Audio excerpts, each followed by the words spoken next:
And good morning, I'm Dan DeRosa with 19 News Now, coming to you from our digital studio. We're going to be taking you to a live sentencing in downtown Cleveland. This is in regards to a high school secretary, Maple Heights High School, who has pleaded guilty to one theft in office of more than $40,000. The unfortunate side of this is that she was stealing money from the class of 2018. It was their senior class. It was things like dues and fees, auto tech funds, yearbook fees, student council funds, flag drill team funds, and book and ID fines. She has agreed as a part of the sentencing to a restitution of $42,600. Her name is Carla Hopkins. That is the woman you see there. Let's take you live into court. If you please apprise the court. Thank you, Your Honor. Please the court. Judge, the defendant pled to one count of theft in office at felony third degree. Judge, this case is a little disturbing in the sense that this lady stole from the kids of Maple Heights High School. She stole from the senior class dues that covered prom, that covered yearbook fees. She also stole from the auto tech people. She stole from the flag corps and the drill team. And she also stole from student council. Judge, the total amount of theft is $42,673. This happened over approximately a year period of time, at least that we could tell, Your Honor. So, Your Honor, I don't know what to say about this case except it's disturbing. I don't know what reasons why this woman would do something like this. She was in charge of this money. She was entrusted with this money. She was a secretary / executive assistant there in the Maple Heights school system, and she abused the trust and the, the confidence of both the management as well as the students. I mean, she stole from kids, Your Honor. I don't know why she did that. But, Your Honor, I think this is a kind of case that merits incarceration only because of the facts of this case.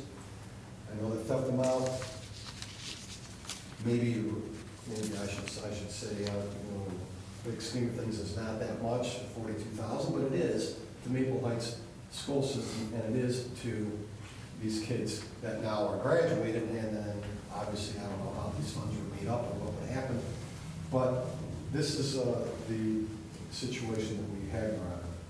There was an audit, Your Honor, done by the Ohio State Auditor's Office, and I have the amount here. The judge would request that amount to the audit cost was $19,938.30. We request that amount on top of the $42,673, Your Honor. But Judge, I don't know what else to say. The facts speak for themselves in this case. We believe that our term of incarceration is deemed in this case. I know it's a low-tier felony of 9 months to 36 months, Your Honor. I believe somewhere in 9 months to a year incarceration is what the state would believe would be appropriate in this case. Your Honor, besides that, Your Honor, I would leave the rest to the wise discretion of this court. But the state is, how should I say, what's the word I'm looking for? I don't know, just disappointed, saddened that this kind of situation would happen within this context of watching the kids' money in the high school. So, Judge, for those reasons, we ask for a term of incarceration. Thank you. Thank you, Mr. Gutierrez. Mr. Jordan for Ms. Hopkins. Thank you very much, Your Honor. Your Honor, by no means, shape, or form do we demeaning anything that occurred in this particular case. My client, as you can see from the mental health report as well as the PSI, had numerous mental health issues going on at the time, along with a gambling addiction. Between the two, that was the why that all this occurred. My client is 51 years old, has 0 prior criminal history. She was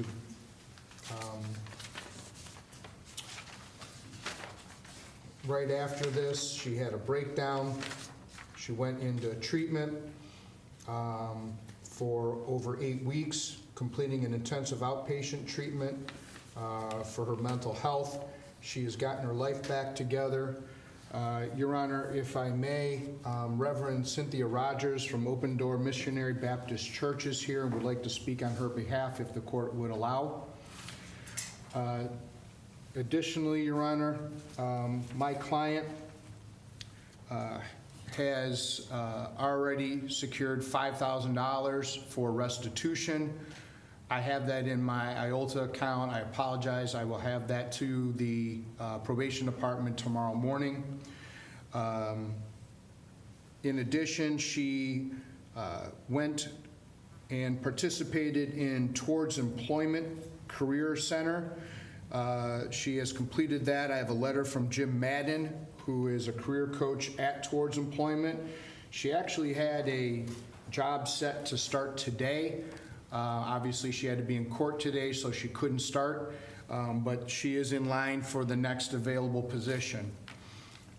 Your Honor, before I make my closing remarks, would the court hear from Reverend Rogers? Yes. Thank you. Ms. Rogers, could you please step forward? Just right up here. Hello, could you please state your full name for the court reporter here, and you can speak up. You can take your mask down. That's fine. Yes, my name is Reverend Cynthia Rogers, and I'm from the Open Door Missionary Baptist Church. Thank you for being here. Thank you for allowing me, Judge Bell. And what is remarkable about this is in our counseling session, I was communicating to Carla some things to share to you, not realizing I would have opportunity to say from my heart, myself, what I observed. And I come representing the time we spent together in counseling from a spiritual standpoint. And what I really understand, this is not a denial of anything, and I understand that from Carla. But this is an acknowledgement, but a way of saying I understand, I have a clear understanding of all of these things that have occurred as a result of what I was involved with, and I'm sorry.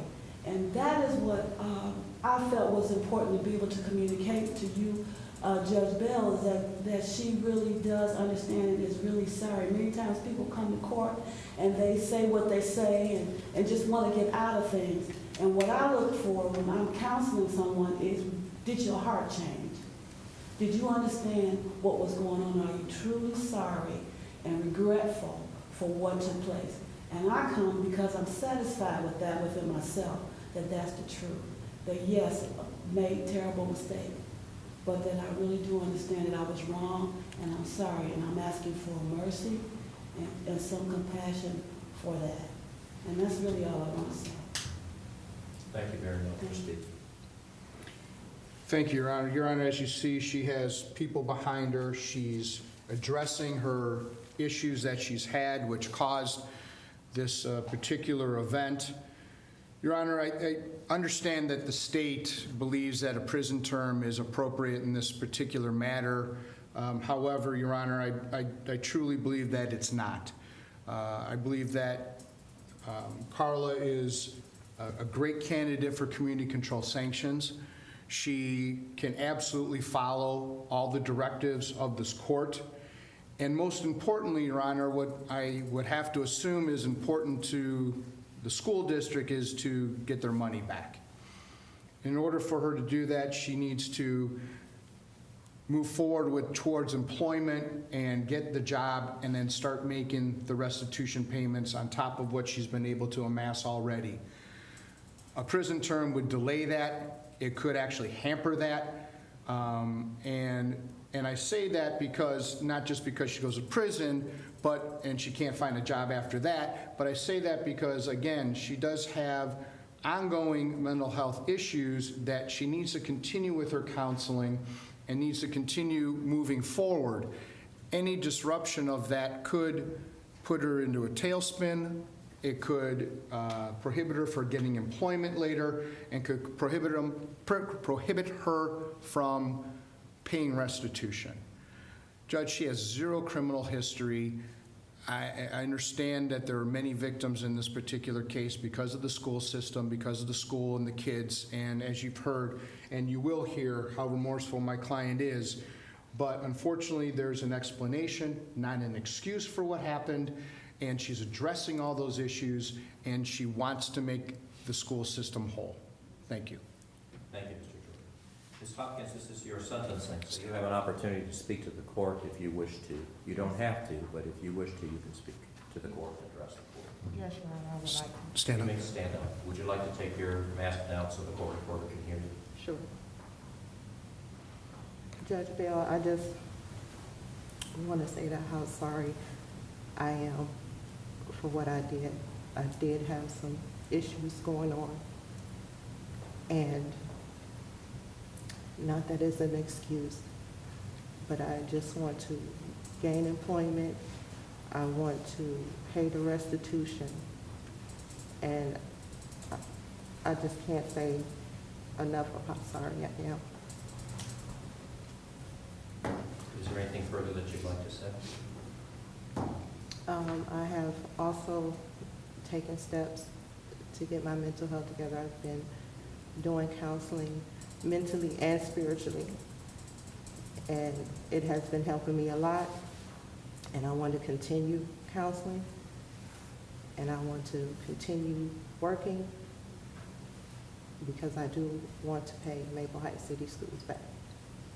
And also, I am so sorry to Maple Heights City Schools for not living up to the trust that they entrusted in me. I had a lot of friends there, and I'm so sorry to them all.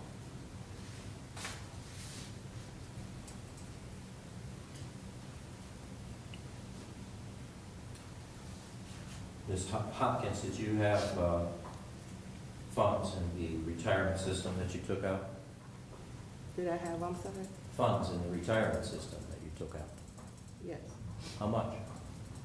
it was like 20,000 or something. You sure it wasn't more?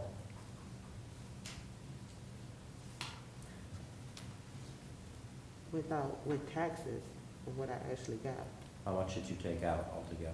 I took out the old thing, I'm sorry? the whole thing How many years had you worked? for, I'm sorry? how many years did I work? Take your mask In the down system. so we don't have any issues about whether or not Okay. you're being loud on purpose or Okay. soft on purpose. I just Okay. want to be able to hear you. The court Okay. reporter has to hear everything that you're saying. Okay, How many years did you work in and give money into the retirement system? 11. I'm sorry? 11. 11. Mhm. How many years worth of pension money did you take out 11. after you were accused of this crime?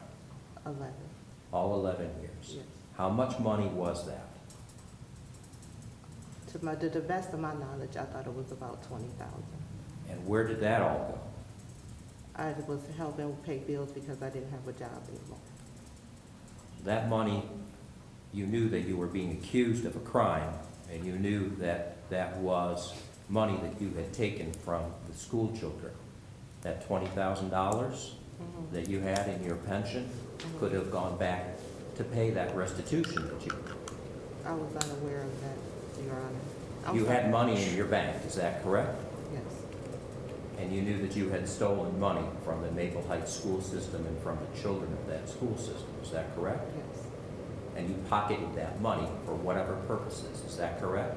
yes, But you didn't pay that money, you didn't use that money to pay the restitution that you knew that you owed, even though you were very sorry for what you did.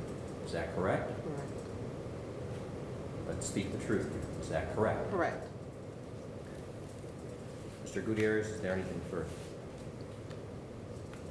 Nothing, Your Honor. You may have a seat, Ms. Hopkins.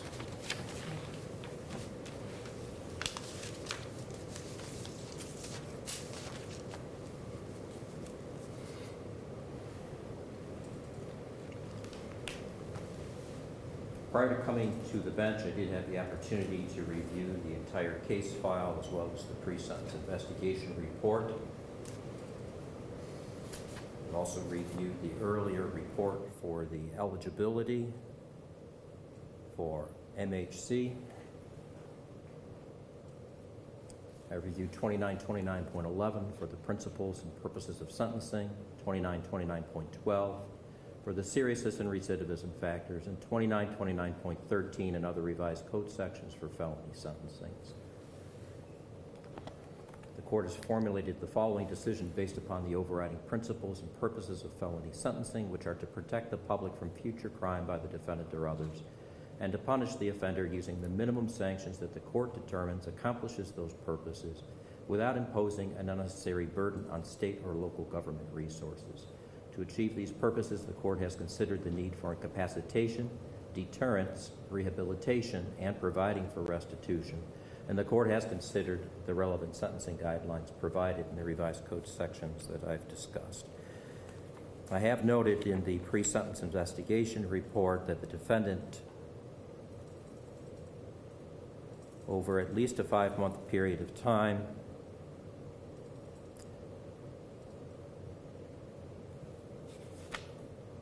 stole $42,673.72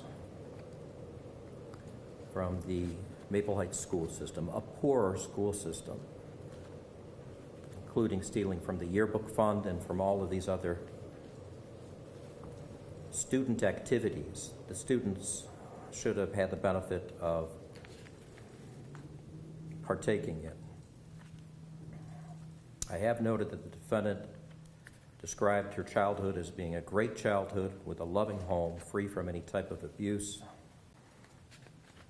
I have noted the mitigation issues that she and her attorney have discussed, but I've also noted the fact that she only has $5,000 to pay back of this $42,673.72, even though she, in fact, has admitted that she's received at least $20,000 in pension money that she took out. So the state of Ohio would not have had the ability to attach that money to pay back for restitution. Would that normally be the case, Mr. Gutierrez, that the state would have been like? That's the first thing we do, Your Honor. I'm sorry? That's the first thing we do. And were you able to do that in this Not at case? this stage, Your Honor. And that's because the defendant had taken out the money. Is that correct? By the time we got to it, yes, Your Honor. This is not a rich school system. You've betrayed the public trust. You've betrayed these children's trust. And I understand, and I'm grateful that you're going on a journey here in order to better yourself. But even as your pastor would suggest and tell you, there has to be some consequences for your actions. And you have to be able to accept those. You compounded your actions by taking the pension fund money rather than paying it back to the children readily, like you should have.